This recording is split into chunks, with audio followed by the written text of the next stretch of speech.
Hello साथियों, Neeraj classes 2 में आप सभी का स्वागत है। आज की क्लास में पढ़ते हैं हम जीके जीएस के 30 महत्वपूर्ण क्वेश्चन। तो बने रहिए वीडियो के अंत तक। पहला प्रश्न देखिए, भारत में हरित क्रांति के जन्मदाता किसे माना जाता है? तो हरित क्रांति के जन्मदाता डॉक्टर एम.एस. स्वामीनाथन को माना जाता है। ऑप्शन ए इसका राइट आंसर सही है। आगे देखिए अगला प्रश्न। अगला प्रश्न देखिए क्या दिया है, भारतीय आलू शोध संस्थान कहाँ पर स्थित है?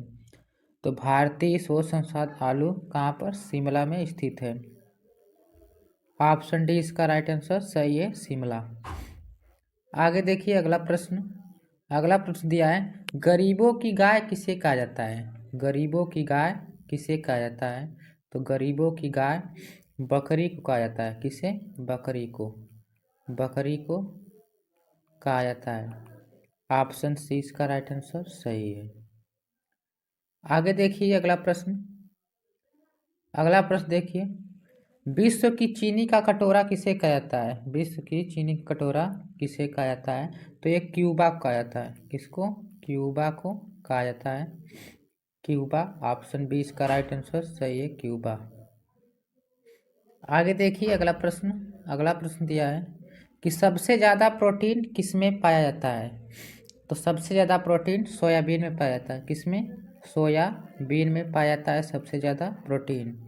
ऑप्शन डी इसका राइट आंसर सही है, सोयाबीन। आगे देखिए अगला प्रश्न। अगला प्रश्न दिया है। अगला प्रश्न देखने से पहले अभी जिसने वीडियो को लाइक नहीं किया है तो वीडियो को लाइक करके चैनल को सब्सक्राइब कर ले, जिससे आपको वीडियो मिलती रहेगी नोटिफिकेशन के रूप में।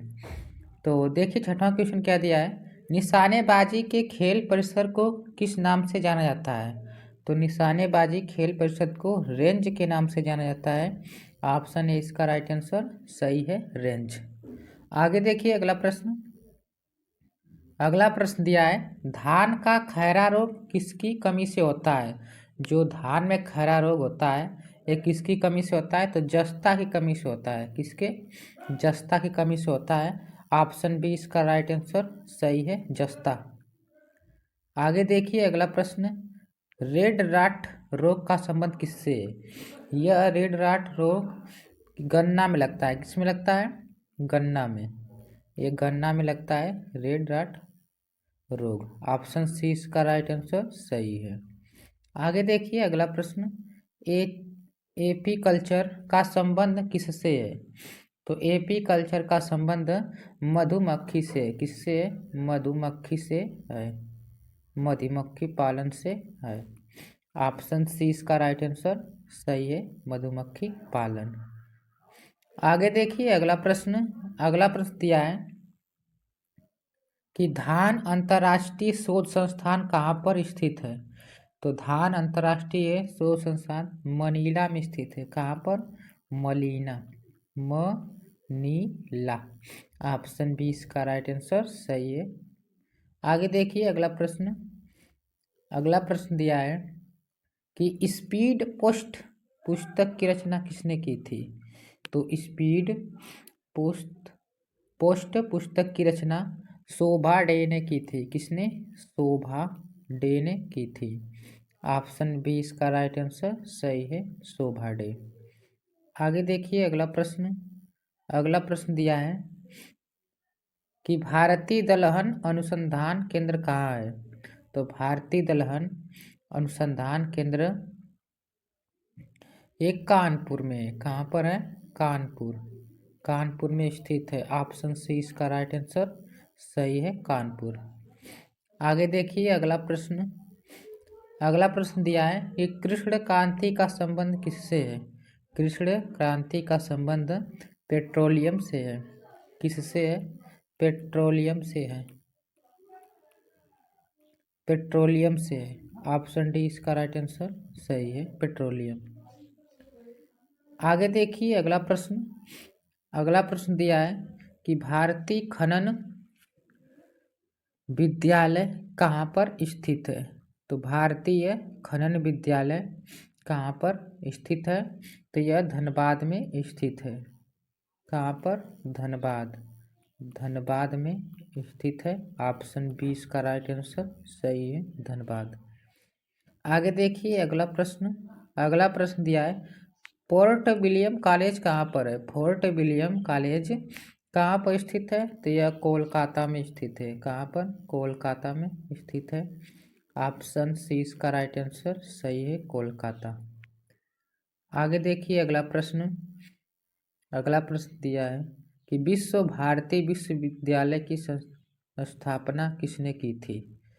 तो विश्व भारती की स्थापना विश्वविद्यालय की रविंद्रनाथ टैगोर जी ने किए थे। ऑप्शन ए इसका राइट आंसर सही है, रविंद्रनाथ टैगोर। आगे देखिए अगला प्रश्न दिया है, मुगल काल में किस भाषा को रेख्ता कहा गया? तो मुगल काल में उर्दू भाषा को रेख्ता कहा गया है। किसे?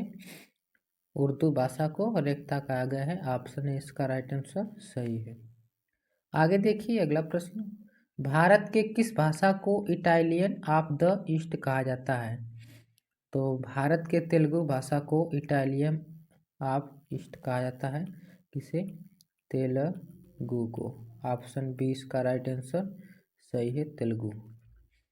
आगे देखिए अगला प्रश्न दिया है, देश के एकमात्र किस राज्य की भाषा अंग्रेजी है? कि देश के नागालैंड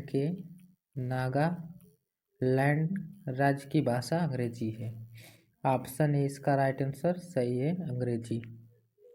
आगे देखिए अगला प्रश्न, लाल बहादुर शास्त्री की समाधि किस नदी के किनारे स्थित है? तो लाल बहादुर शास्त्री की समाधि यमुना नदी के किनारे स्थित है। कहाँ पर? यमुना नदी। ऑप्शन बी इसका राइट आंसर सही है, यमुना नदी। आगे देखिए अगला प्रश्न दिया है कि शेषनाग झील किस राज्य में स्थित है? तो शेषनाग झील जम्मू कश्मीर में स्थित है। कहाँ पर? जम्मू कश्मीर में स्थित है। ऑप्शन सी इसका राइट आंसर सही है, जम्मू कश्मीर। आगे देखिए अगला प्रश्न दिया है, महात्मा गांधी का जन्म किस वर्ष में हुआ था?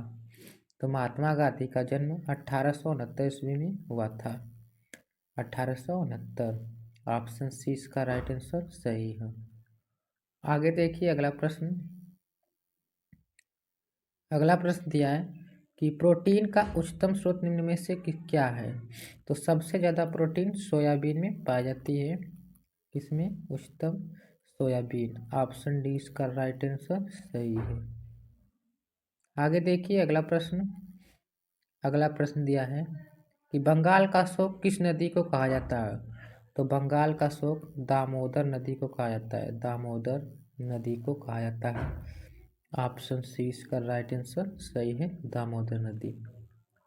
आगे देखिए अगला प्रश्न, स्वराज पार्टी के संस्थापक कौन थे? तो स्वराज पार्टी के संस्थापक मोतीलाल नेहरू जी थे। कौन थे? मोतीलाल नेहरू जी। मोतीलाल नेहरू जी थे। ऑप्शन बी इसका राइट आंसर सही है, मोतीलाल नेहरू। आगे देखिए अगला प्रश्न देखिए, गदर पार्टी के संस्थापक कौन थे? गदर पार्टी के संस्थापक लाला हरदयाल थे। लाला हरदयाल जी थे। ऑप्शन डी इसका राइट आंसर सही है, लाला हरदयाल। आगे देखिए अगला प्रश्न देखने से पहले अभी जिसने वीडियो को लाइक नहीं किया है तो वीडियो को लाइक करके चैनल को सब्सक्राइब कर दे और वीडियो को ज़्यादा से ज़्यादा लोगों के यहाँ शेयर कीजिए। तो the race of my life पुस्तक के लेखक कौन है? तो the race of my life के मिल्खा जी हैं। कौन है? पुस्तक के लेखक मिल्खा सिंह हैं। कौन है? मिल्खा सिंह। ऑप्शन बी इसका राइट आंसर सही है। मानव शरीर का सामान्य तापमान कितना होता है? तो मानव शरीर का सामान्य ताप 37 डिग्री सेल्सियस होता है। ऑप्शन सी इसका राइट आंसर सही है, 37 डिग्री सेल्सियस। आगे देखिए अगला प्रश्न दिया है, विंग्स ऑफ फायर पुस्तक के लेखक कौन है? तो विंग्स ऑफ फायर पुस्तक के लेखक अब्दुल कलाम जी हैं। कौन है? अब्दुल कलाम, अब्दुल कलाम जी हैं। ऑप्शन डी इसका राइट आंसर सही है, अब्दुल कलाम। आगे देखिए अगला प्रश्न, निम्न में से विटामिन सी सर्वाधिक प्रचुर मात्रा में पाई जाती है। तो सबसे ज़्यादा विटामिन सी किस में पाई जाती है? आम में पाई जाती है कि नींबू में कि आलू में कि गाय के दूध में? इसका आंसर आप लोग कमेंट सेक्शन में जरूर बताइएगा कहाँ पाई जाती है। और जो पहली बार इस चैनल के माध्यम से देख रहा है तो चैनल को सब्सक्राइब, लाइक, शेयर जरूर कीजिए। मिलते अगले वीडियो में, तब तक के लिए धन्यवाद।